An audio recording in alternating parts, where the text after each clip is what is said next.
penting berkenaan dengan kasih yang hilang. Tapi sebelum tu, kita akan bersama dengan Ustazah Nurul Hidayah Kamarudin yang insya-Allah berada di talian Skype. Dan insya-Allah Ustazah, Assalamualaikum Ustazah.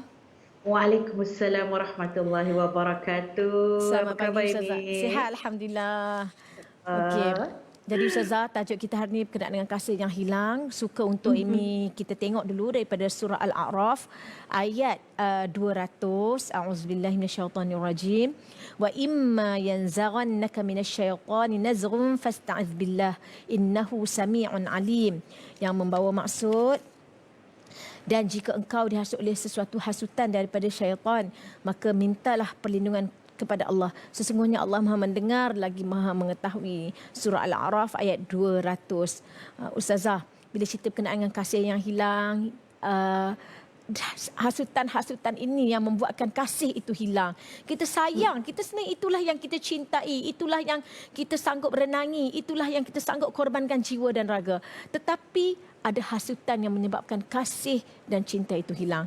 Jadi kita buka dengan kita tadabbur dulu ayat ini. Silakan Ustazah. Bismillahirrahmanirrahim. Alhamdulillah Rabbil Alamin. Syukur kehadirat Allah Subhanahu Wa Taala. Terima kasih kepada Amy yang pagi-pagi lagi sudah menceriakan semua penonton TV Al-Hijrah. Masya Allah. Dan insya-Allah kita mulakan pagi ini dengan tadabbur ayat ini. Ayat yang sangat-sangat memberi suatu sentuhan kepada jiwa manusia, yang kita mengetahui bahawa jiwa manusia ini kadang-kadang ada beberapa jalan yang akan menyebabkan manusia merasai bahawa ada suatu bisikan ataupun hasutan yang akan menyebabkan sentiasa berbisik kepada diri manusia supaya manusia melakukan keburukan ataupun melakukan kemudaratan, sama ada kepada diri dia sendiri ataupun kepada orang lain. Kita lihat bahawa bisikan tersebut datangnya daripada bisikan syaitan. Yang mana kalau kita tahu, sahabat-sahabat yang mulia, apabila kita dikejar dengan anjing, ya, anjing kejar kita daripada belakang, apa yang kita buat? Kita akan lari, lari dan lari. Bila kita lari, kita rasa penat, sahabat-sahabat. Tapi anjing tu tetap mengejar kita. Apa yang kita buat? Panggil sahaja tuan anjing tersebut. Apek, mari sini, tolong ambil anjing Apek. Jadi, apabila tuan anjing tadi terus panggil dia, hoi. Sekali dipanggil anjing dia tengah diam, datang duduk tak kejar dah kita. Begitulah satu perumpamaan yang Allah kata syaitan ini adalah milik Allah. Maka apabila hasutan itu datang daripada syaitan, mintalah Allah perlindungan daripada bisikan syaitan tadi. Maka ucapkanlah fasta'idz billah, a'udzu billahi minasyaitonir rajim.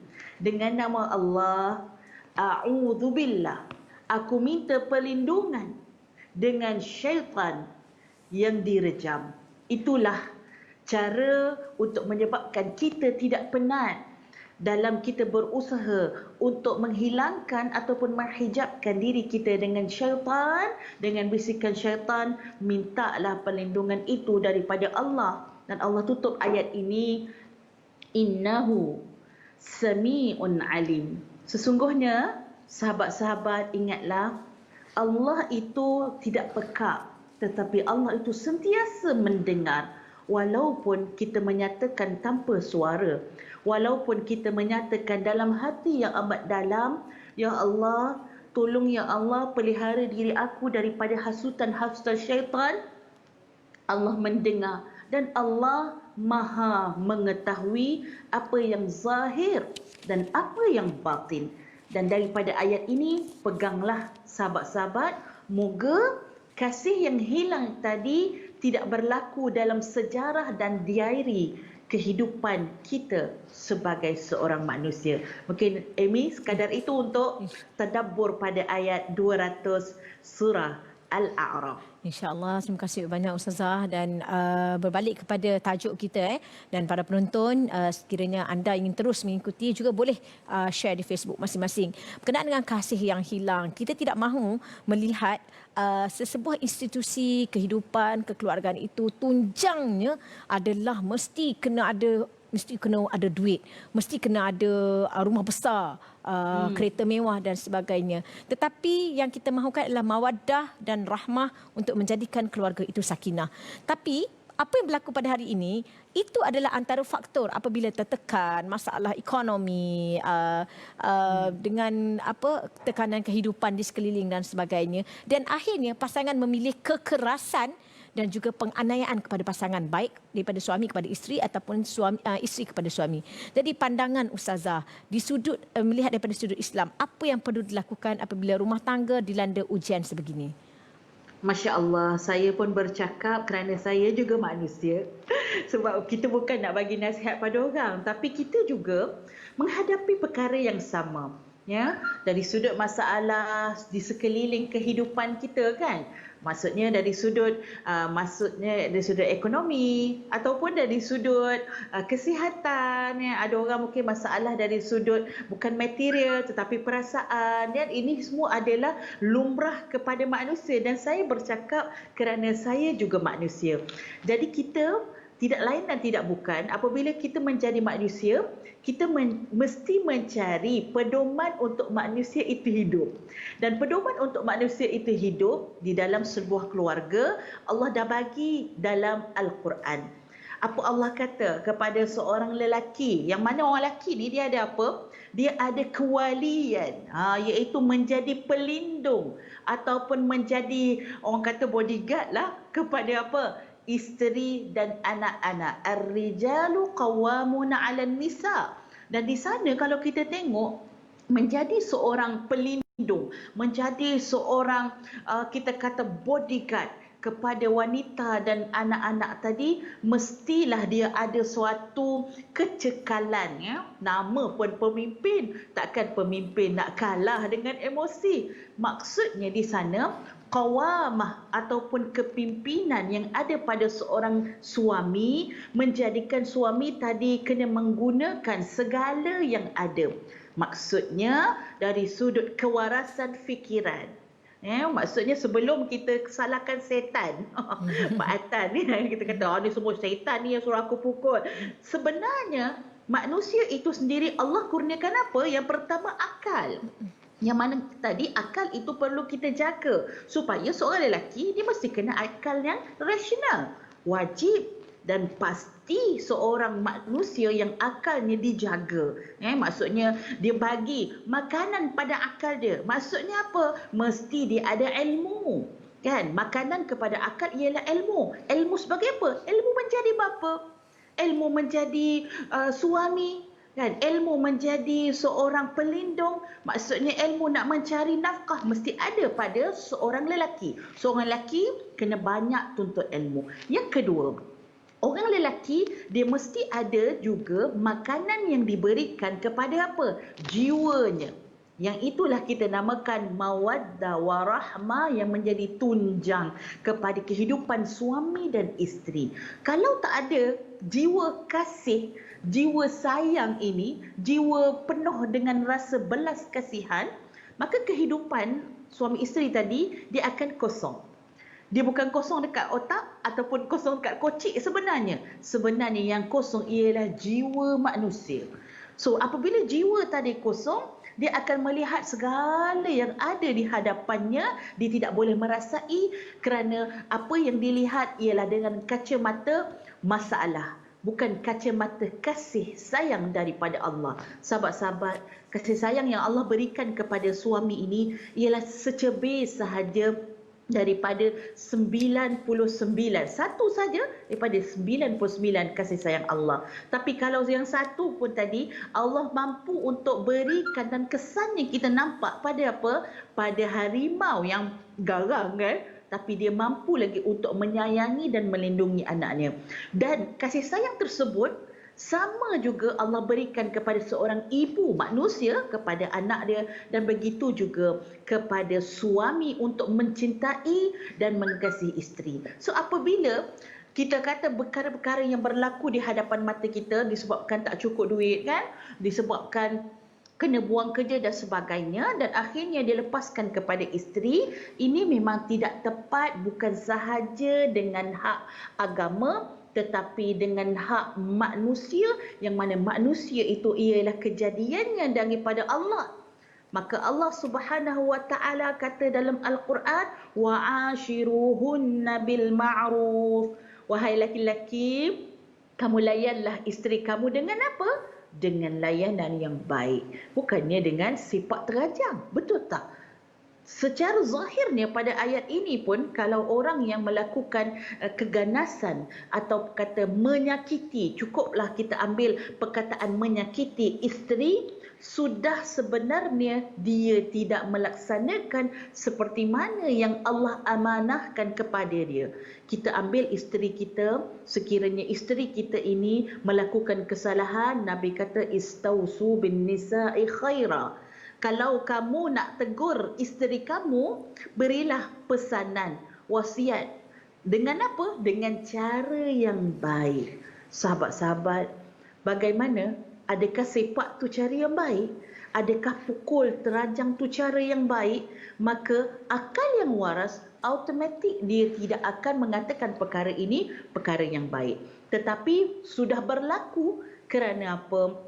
Kerana jiwa manusia tadi terlalu tandus. Mungkin yang dikejar selama ni ialah harta ataupun duit, yang dia menyangka material tersebut ialah punca kebahagiaan antara dia dan isteri. Tetapi hakikatnya, walaupun duit yang sedikit, tapi kalau hati tu kaya, hati tu penuh dengan rasa apa? I love you sayang, kan? I miss you sayang. Walaupun duit ada RM5 dia dekat dalam poket, insya-Allah. Kan? Sebab duit boleh dicari, tetapi kasih sayang itu dia adalah peranan seorang suami untuk menghidupkan di antara suami dan isteri kasih sayang dan mawaddah tersebut, yang mana dia adalah asas ataupun kita kata apa? Makanan dalam rumah ialah kasih dan sayang antara suami dan isteri. Apabila hilang kasih ini, seolah-olah jadi Amy, kan? Senyap je rumah tu. Bila dah lama-lama dia jadi pompang, pukul sana, pang. Maka hilanglah rumah tadi daripada roh sebagai rumah mawaddah warahmah. Itu dia daripada Ustazah. Tapi Ustazah, realitinya kalau ada duit RM5 pun cakap I love you 5 juta kali pun tak boleh juga. Tak boleh nak beli sesuana. Masya-Allah. Okey, kalau kita tengok beberapa situasi sebelum ini, kebanyakannya isteri ni, kalau kita tengok isteri ni insan yang lemah. Sebab itu dia perlukan qawam, dia perlukan suami dia. Suami ni adalah syurga dia, tak kisahlah ada duit RM5. Tetapi suami ni tidak melayan dia ni sebagai permaisuri selayaknya, yang mana isteri ni harus melayan suami sebagai raja. Apakah yang perlu dilakukan oleh isteri setelah menderita, dipukul, barangkali diperlakukan dengan lebih teruk lagi sebenarnya? Adakah sepatutnya dia terus bersabar, terus kekal, terus tabah, atau bagaimana? Sebabnya kadang-kadang mungkin juga dia fikir tak apalah, biarlah aku menjadi seperti Asyah di sisi Firaun, yang mana insya-Allah semoga Allah akan memberikan aku rumah di sisinya seperti mana Asyah meminta kepada Allah. Tetapi ni menderita ni, mata ni tak tahulah nak keluar biji mata pada tubuh. Jadi bagaimanakah situasi ini? Apakah yang selayaknya dilakukan oleh isteri tersebut? Masya-Allah. Terima kasih kepada Amy. Suara saya boleh didengar? Boleh cantik. Boleh ya, Masya-Allah. Okey, kalau kita melihat kepada apa yang berlaku apabila seorang isteri tadi dilayan dengan layanan yang buruk. Layanan buruk ini sebenarnya sesuatu yang memang tidak layak di dalam Islam, sama ada dimulakan ataupun dibalas. Okey? La darar wala dirar. Iaitu apa? kalau kita memulakan keburukan ataupun layanan yang buruk kepada orang lain ataupun kepada diri kita sendiri. Yang ini tidak dibolehkan di dalam Islam. Ataupun kita diberi layanan yang buruk kepada orang lain dan kita balas buruk. Maksudnya orang buat kita buruk dan kita balas buruk juga tidak dibolehkan di dalam Islam. La darar dalam hadis Nabi, wala dirar, tidak ada suatu kemudaratan dan kemudaratan dibalas dengan kemudaratan. Jadi, tolong dengar, jangan salah faham dengan apa prinsip Islam. Kalau kita kata ini prinsip ya, tidak ada kemudaratan dalam Islam, tidak boleh dibalas kemudaratan dan kemudaratan, ialah prinsip Islam. Yang tuan-tuan sebut ataupun puan-puan hadapi, puan-puan kata saya nak cari syurga jadi saya kena sabar. Itu bukan sabar ya. Itu namanya tak tahulah nak kata apa. Itu nak kata tak berapa cerdik sangatlah kot. Maka apabila seseorang itu dilayan dengan perbuatan yang akan menyebabkan mudarat kepada diri dia, maka dia kena cegah ataupun berhentikan kemudaratan tersebut. Jangan main dengan sentimen agama. Sentimen agama tidak menyebabkan manusia akan terus kita kata apa, serah sahaja pada takdir. Seolah-olah manusia ni macam tak ada ikhtiar. Ini bukan akidah ahli sunnah wal jamaah. Akidah ahli sunnah wal jamaah, apa yang kita boleh lakukan. Contohnya apabila kita diserang, kan kita boleh untuk membela diri, betul tak? Begitu juga serangan tersebut datang daripada orang yang paling dekat dalam rumah kita, datang daripada suami kita. Maka kita perlu mempertahankan diri kita. Cara kita nak pertahankan diri kita, mungkin ada badan-badan berautoriti yang telah memberikan, antaranya yang kita maklum ialah talian kasih, yang kita boleh cuba untuk mempertahankan diri kita daripada kemudaratan. So jadi, sahabat-sahabat, apa yang Islam suruh buat ialah tolong sayangi diri anda sebelum anda nak cari yang dekat apa akhirat nanti kan. Nak dekat akhirat nanti dapat syurga. Tuan-tuan boleh masuk syurga dengan menuruti pelbagai. Dalam Islam ni bukan dia ada satu cara saja, dia ada 1001 caralah untuk mendapat rahmat Allah. Bukan sahaja dengan kita kata jadi suami yang isteri yang taat kepada suami yang bermaksiat kepada Allah, suami yang tidak melaksanakan amanah isteri tadi kepada Allah. Jadi sebagai seorang manusia yang mana Islam meraihkan kita kata hak manusia tadi, sebabnya hak manusia tadi bukanlah yang kita kata manusia yang mempertahankan manusia lebih utama. Sebenarnya Allah lah yang membela nasib setiap insan dan manusia itu lebih utama. Maka usahalah.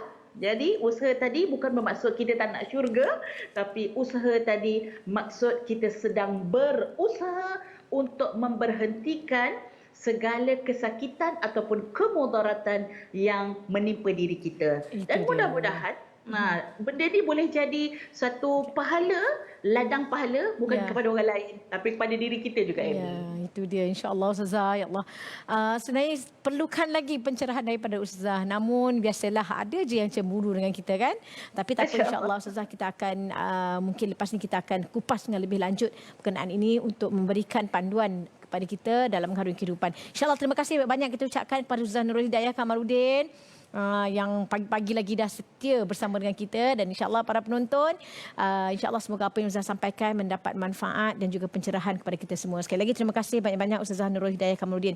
Dan para penonton, kita sebenarnya bukan saja ada Ustazah di studio,